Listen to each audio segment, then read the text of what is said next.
Klinger. Is that it? There's a scene in MASH that everybody remembers as a punchline.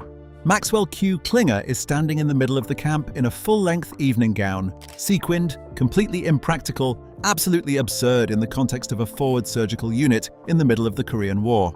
And the commanding officer is looking at him with the particular exhausted resignation of a man who has simply stopped being surprised. And the audience laughs, because it's funny, because Jamie Farr plays it with such committed, deadpan sincerity that the comedy is almost effortless.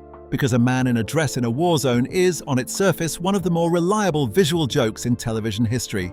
And I laughed too. For years I laughed, but I've been sitting with that image recently. Not the comedy of it. The other thing. The thing underneath the sequins and the lipstick and the carefully maintained absurdity. And the more I sit with it, the less funny it becomes. Because here's what that image actually is, if you strip away the laugh track and look at it straight. A young man from Toledo, Ohio, so desperate to go home that he was willing to humiliate himself publicly, repeatedly, indefinitely, in front of his entire unit, in front of superior officers, in front of anyone the army sent to evaluate him. Willing to be laughed at, dismissed, condescended to, written off as a joke, because the alternative was staying in a place that was quietly destroying him. And everyone laughed, including the people who loved him, and that once you see it, changes every single scene he's ever in. To understand Klinger, you have to understand Toledo, not Toledo as a punchline, and the show does occasionally use it as one, which is its own kind of irony, but Toledo as a real place that produced a real person with a real life that the army interrupted without asking permission. Maxwell Klinger grew up in a tight Lebanese-American community on the east side of Toledo. Large family, close family. The kind of family where Sunday dinner is non-negotiable, and everyone's business is everyone's business, and the neighborhood is its own small universe with its own gravitational pull. He had a mother who cooked, and a father he respected, and friends he'd known since he was old enough to have friends. He had roots, deep, specific, identity-forming roots. And he had Laverne, his wife, the woman he talked about the way some men talk about oxygen, as though her existence was simply the precondition for everything else making sense. In the early seasons, Klinger's letters from home, his phone calls, his conversations with anyone who would listen, are saturated with Laverne. She's not just a person he loves. She's the entire argument for why he should be somewhere other than Korea. She's homemade specific. She's Toledo with a face. And there, quietly across the seasons, the letters from Laverne start changing, and then they stop. And Klinger has to absorb the information that the woman he built his entire survival strategy around has moved on, has found someone else, has, in the practical language of people who cannot wait forever, gotten on with her life. The show handles this with surprising gentleness, but it doesn't linger. It moves on because the show always moves on. And Klinger moves on too, or appears to, because appearing to move on is something Klinger is very, very good at. Here's the thing nobody talks about when they analyze the dresses. Everyone frames the Section 8 scheme as comedy, as Klinger's defining quirk, his running gag, his contribution to the show's ensemble texture. And it is all of those things. But it's also, when you look at it with any psychological honesty, one of the more quietly devastating portraits of desperation that the show ever produced. Think about what a Section 8 discharge actually required. The army had to certify that you were mentally unfit for service, that you were, by clinical definition, not sane enough to be a soldier. And Klinger spent years trying to convince the United States Army that he was crazy. Every morning he got up and put on a dress. He constructed elaborate schemes. He filed endless paperwork. He performed with total commitment the role of a man who had lost his mind, day after day, in a place where people were actually losing their minds around him, and the army kept saying no. Do you understand how demoralizing that is? Not just the rejection, though. The rejection was relentless, but the specific message embedded in every rejection. You are not convincingly crazy. Your performance of instability is insufficient. We, the United States Army, have assessed your mental state and found it acceptable for continued service in a war zone. Klinger was trying to be declared insane, and the army kept telling him he was too sane to go home, and he kept trying anyway. That's not a comedy premise. That's a man with nowhere else to put his desperation, channeling it into the only available outlet, performing it publicly every single day because performing it publicly was the only thing that felt like doing something. Before we go further, I want to stop here because I think this is the moment in the video where something shifts. Think about the last time you did something that looked completely irrational to everyone around you, but made complete internal sense, because the alternative, just accepting the situation you were in, just continuing to endure it without resistance, felt absolutely impossible. Drop it in the comments. I mean that genuinely, because I think more people recognize Klinger than the show intended. The specific feeling of performing resistance when you have no real power. Of doing something, anything, even something ridiculous, because the alternative is just sitting still and letting it happen to you. I think that feeling is a lot more universal than a man in a dress and career might suggest. And I think the comments are going to prove it. Let's talk about what the dresses were actually doing. Not symbolically, but deeply. I don't want to over-intellectualize something that was deeply practical and deeply human. What did the dresses actually provide for Klinger on a day-to-day basis? They gave him agency. In a situation where almost nothing was under his control, where the army owned his time and his body and his location and his foreseeable future, the dresses were a decision he made every morning. A choice that was entirely his. Nobody told Klinger to put on a dress. Nobody required it. Nobody could take it away from him.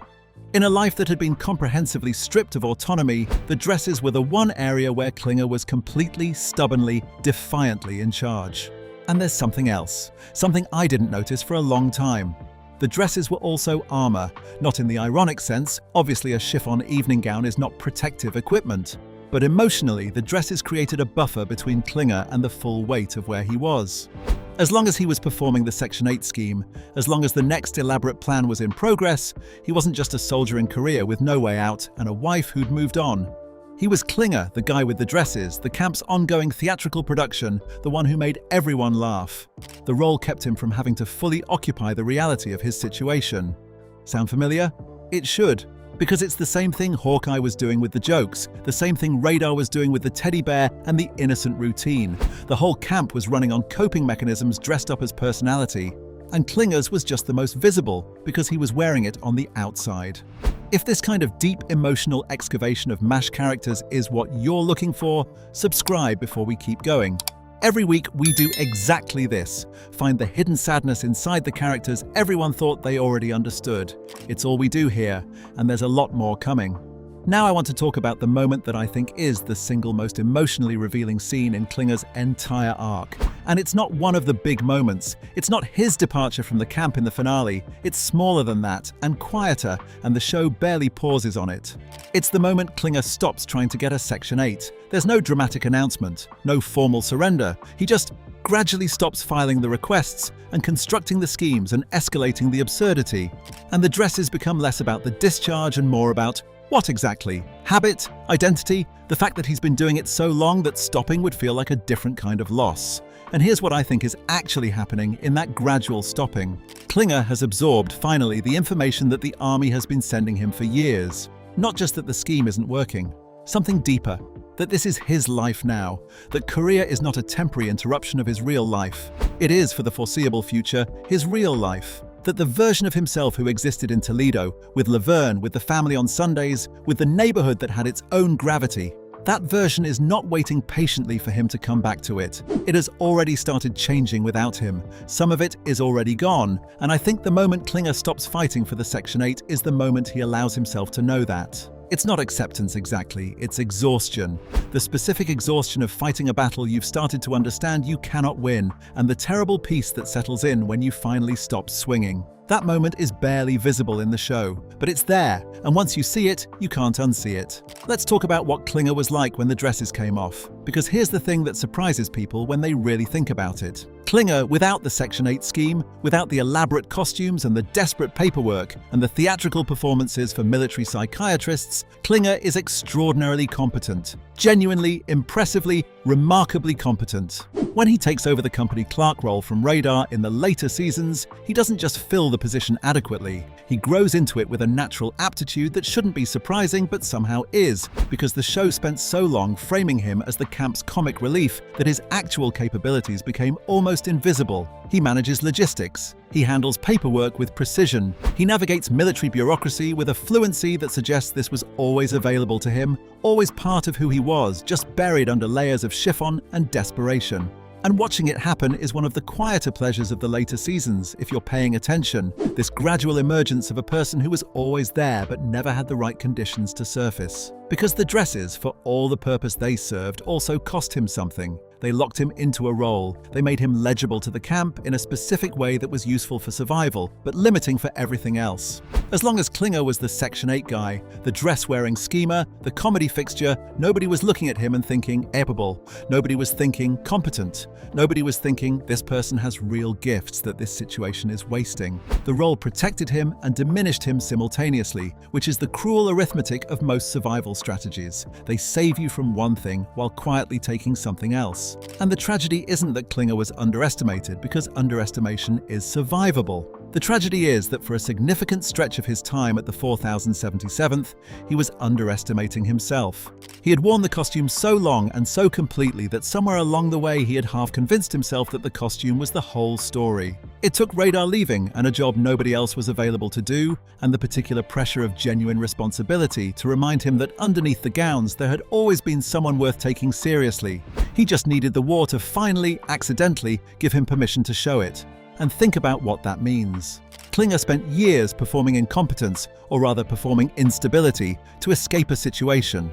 And the whole time underneath the performance there was a genuinely capable person who could have been contributing in exactly the way he ended up contributing. The army wasted years of that capability by forcing him into a role, soldier, that he never wanted, while he wasted years of his own energy trying to get out of it, and everybody lost. But Klinger lost the most, because those were years of his life. Real years, the years when Laverne moved on, the years when Toledo kept changing without him in it, the years that don't come back. He spent them in dresses, begging to be let out of a place that kept telling him he was fine. I want to talk about the loneliness because it's easy to miss underneath all the noise Klinger made. There's a quality to the way Klinger occupies the camp that is, if you look closely, more isolated than almost any other character in the show. Hawkeye has BJ, Potter has his wife in letters, and Radar's devotion in person. Even Frank Burns, miserable and paranoid, and thoroughly disliked, has hot lips. The characters in MASH are remarkably good at forming bonds, at creating improvised family out of circumstance and proximity. Klinger's bonds are warm but thin. He's liked, genuinely liked. People enjoy his company, appreciate his humor, find his commitment to the dresses somewhere between admirable and endearing by the later seasons. But there's a quality of distance in almost every relationship he has, a gap between the performance and the person that very few people in the camp ever cross. And I think the gap was partly deliberate. Because if you're playing a role, if your survival strategy depends on maintaining the bit, on being Klinger the Section 8 hopeful, rather than Maxwell the man from Toledo who is very far from home and increasingly uncertain about what he's going home to, then genuine intimacy is a threat. Genuine intimacy requires you to be real, and being real means acknowledging what you're actually feeling. And what Klinger was actually feeling for long stretches of the show was a grief and a homesickness and a loss so specific and so personal that putting it into words would have meant sitting inside it fully. The dresses kept him from having to do that. The dresses kept everyone at the exact right distance, close enough to laugh with him, far enough that nobody asked what was really going on. Let me paint a picture of a specific kind of moment that happens multiple times across the series, and that I think is the most honest window into who Klinger actually was. It's late. The camp is quiet for once. No incoming wounded, no crisis, just the particular stillness that falls over the 4077th, occasionally like a reminder that normal existed somewhere.